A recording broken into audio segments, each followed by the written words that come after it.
गौतम बुद्धा के जरिए हम आपको बताएंगे कि बुद्ध के नजरिए से हमारी जिंदगी की कीमत क्या है।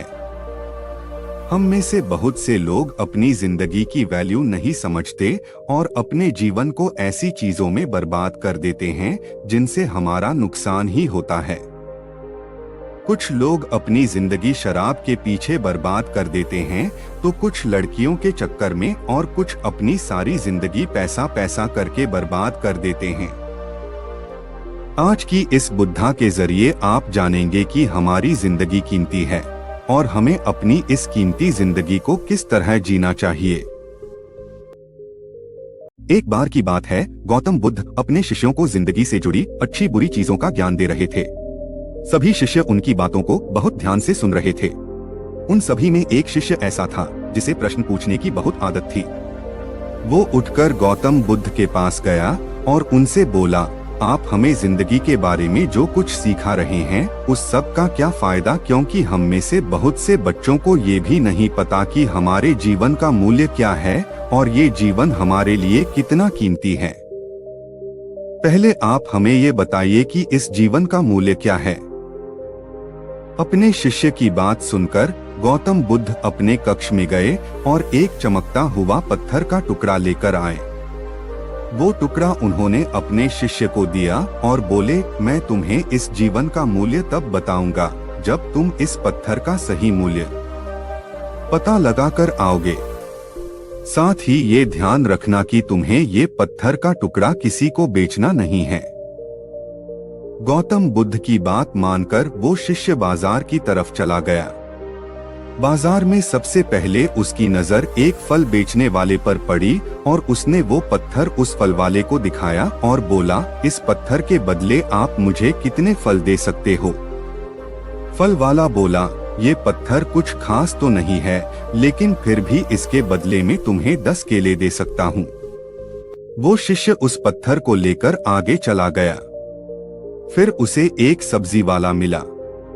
शिष्य ने उस सब्जी वाले से उस पत्थर की कीमत पूछी। सब्जी वाले ने उस पत्थर को ध्यान से देखा और बोला, इस पत्थर की कीमत के बदले में तुम्हें ज्यादा से ज्यादा 1 बोरी भरकर सब्जियां दे सकता हूँ। इसके बाद वो शिष्य उस पत्थर को लेकर एक सोने के व्यापारी के पास गया। उस पत्थर की टुकड़े की चमक देखते ही उस सुनार ने उसकी कीमत 100 सोने के सिक्के लगाई।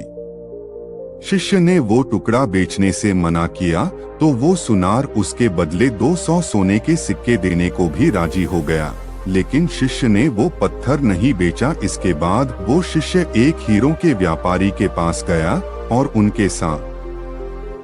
उनके सामने उसने वो पत्थर के टुकड़े को रख दिया। उस पत्थर को देखते ही हीरों के व्यापारी ने एक साफ कपड़ा बिछाया, उस पत्थर को उसके ऊपर रखा, फिर उसकी परिक्रमा की और हाथ जोड़कर उस पत्थर को कपड़े में लपेटते हुए वो बोला, तुम जिसे मामूली पत्थर समझकर उसकी कीमत पूछ रहे हो, असल में ये एक बेशकीमती रूबी है। ऐसा रूबी हर किसी को नहीं मिलता। मैं अगर अपना सब कुछ बेच भी दूं तो भी इसकी कीमत नहीं चुका सकता। उस व्यापारी की बातें सुनकर वो शिष्य हैरान हो गया। वो दौड़ा दौड़ा सीधा बुद्ध के पास आया और उन्हें उसने जो कुछ भी बाजार में हुआ वो सब बताया। उसकी अचरज भरी बातें सुनकर गौतम बुद्ध बोले, तुम्हारे सवाल का जवाब इस रूबी की कीमत में ही छिपा है। हमारा जीवन भी एक रूबी है, रूबी की तरह ये भी बेशकीमती है, लेकिन हम इस बात को हमेशा नजरअंदाज करते हैं और अपने जीवन का मूल्य नहीं समझते। हम दूसरों को देखकर और उनके जैसा जीवन जीने की कोशिश में अपने जीवन की कीमत को कम कर देते हैं।